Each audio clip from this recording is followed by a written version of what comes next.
This is the brand new 2019 Hyundai Veloster Turbo, and here are the top 10 things you need to know.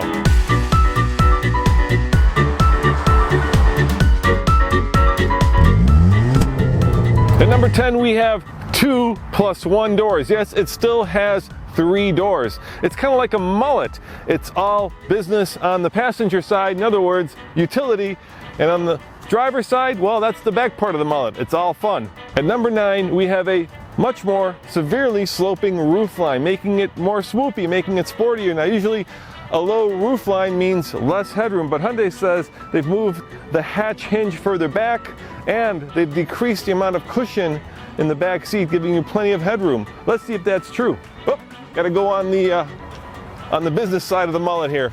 So as you can tell, it's a little tight back here from my head, but I've got a weird body. I'm 6'2" and I've got a tall torso. So I think if you're under 6'2", it's not bad. What's really odd is that this B-pillar is located in a different place than that one. So you've got a lot of glass here and not much there. So if you're gonna be in the back seat, certainly sit behind the passenger.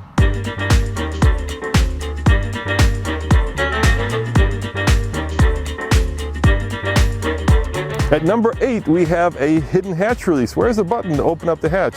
Is it like Volkswagen where they hide it underneath the logo? Nope, it's right here. It's underneath the wiper mechanism. All you do is push up and voila, you've got access to 19.9 cubic feet of hatch room. At number 6, we have the fact that the Veloster is only 0.8 of an inch longer than the outgoing model, making it about the same size as a Volkswagen Beetle. And Hyundai says it competes with cars like the Fiat 500 and the Mini Cooper. At number 5, of course, we have what's under the hood, and there are 2 engine choices. There's the base 2-liter, puts out 147 horsepower and 132 pound-foot of torque, and then there's this one, the 1.6-liter turbo, puts out 201 horsepower and 195 pound-foot of torque.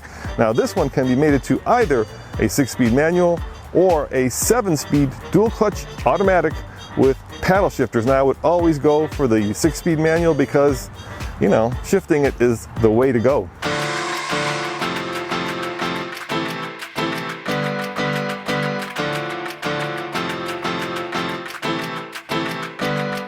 Let's interrupt this countdown for the good, the bad, and the weird of the Hyundai Veloster. The good is right here. It's this slide. It creates an air curtain across the front wheel, making the car more slippery through the air. The bad, well, the fact that this model has a sunroof which cuts down on headroom. I really don't fit. And the weird, take a look at the rear windows. The passenger side is much bigger than the driver's side.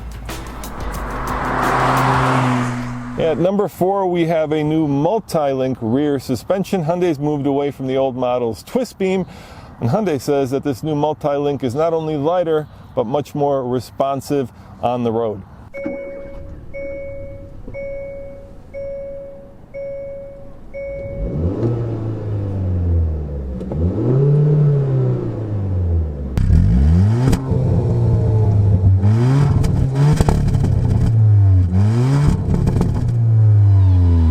What happened to us?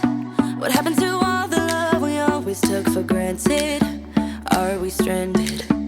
Is it too late? Is it too late to color feelings that have faded? Complicated. I'm waiting for an answer, waiting for a sparkle to come to ignite love. I need no second chances. I'm tired of romances without love. So what do you think of the new Veloster? Do you like it? I'm feeling the body style. Yeah? Body style is pretty nice. You hollered about a turbo. Yeah, 1.6-liter turbo, 200 horsepower. Not bad. Not bad. What do you think of the 3 doors? Did you see that? Yeah, the 3 doors. I noticed that on the one side. It's pretty good for family of 3. At number 3 is this button right here that says drive mode, and this car lets you select from normal, sport, and smart drive modes. And one of the cool things that does is it changes the amount of engine note enhancement that comes into the cabin. Now there is an embargo on right now, so I can't tell you how this car drives, but we can go for a ride and I can change this from normal, sport, and smart, and you can see, or at least listen to, what the difference is. The other cool thing is that if you don't want any engine note enhancement, you can go into the menu and completely turn it off. Okay guys, I'm now driving the R-Spec. It's a little bit less expensive. This one's about $23,000, and let's test this enhancement, engine note enhancement. So right now, obviously it's enhanced.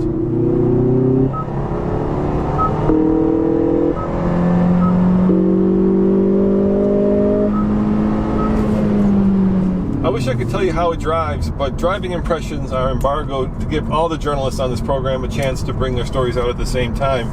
So I can't tell you that. But if it were my money, as you know, I love the manual, so this is the car I would get, no doubt.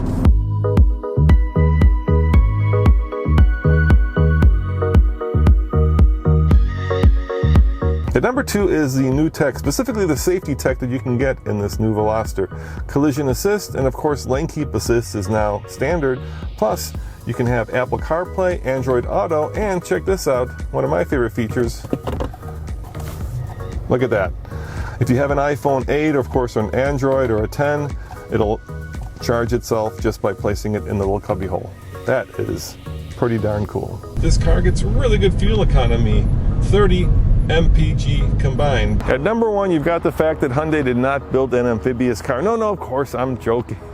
Number 1, you have the fact that there's even a new Veloster for us to buy because it's been almost 8 years since the first gen came out. It took Hyundai 8 years to build a new one because, let's face it, sedans and hatchbacks aren't selling. But for Hyundai, this represents a reverse halo car. In other words, people come into the brand, they go for the Veloster, and then they stay for Hyundai's other bigger vehicles like the Santa Fe. Now, if you're wondering how much it costs, it starts just under $20,000, and this one, the top of the line model, is just under $30,000. It will be available at your local dealership in June, and of course there is the end coming later this year. As always, this is Roman reporting for the Fast Lane Car. Check out tflcar.com for more news, and of course non-amphibious Hyundai Veloster reviews. See you guys next time. Ciao. Full disclosure, Hyundai flew me and Tommy, who's behind the camera, down here to beautiful Austin, Texas to test drive this new Veloster, and they bribed us with this. Check it out. Essential water. Especially since it's so hot down here, this may actually work.